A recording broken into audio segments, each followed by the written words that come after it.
Good morning. நான் doctor Padmapriya, மகப்பேறு மருத்துவர், Jaya multi speciality and fertility hospital, Trichy.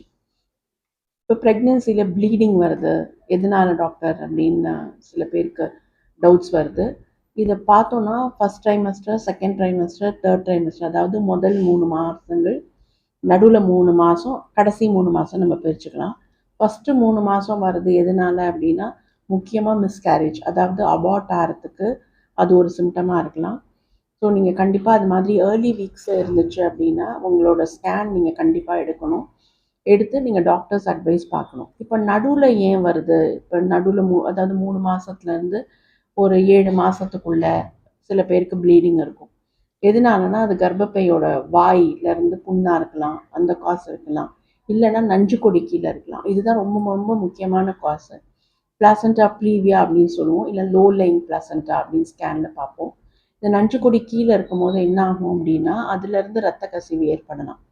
இது வந்து நம்ம ஸ்கேனில் பார்க்குற போது டாக்டர்ஸ் உங்களுக்கு சொல்லுவாங்க, அதாவது ஹெவி ஒர்க்கு அது மாதிரி எதுவும் ஸ்ட்ரெயின் பண்ணிக்க வேண்டாம், லாங் ட்ராவல் அவாய்ட் பண்ணுறது, அது மாதிரி சின்ன சின்ன விஷயம் பண்ணிவிட்டு நம்ம கொஞ்சம் ஜாக்கிரதையாக இருந்தோன்னா, ஏன்னா இது 6 மந்த்ஸில் பார்க்குற லோ லைங் பிளாசண்டா 9 மந்த்ஸில் கர்ப்பப்பை பெருசாகிறதுனால அது மேலே மைக்ரேட் ஆகிறதுக்கு வாய்ப்பு இருக்குது. ஸோ நம்ம ப்ரிகாஷனரியாக இருந்துட்டோன்னா இந்த ப்ளீடிங்கை நம்மளால் அவாய்ட் பண்ண முடியும்.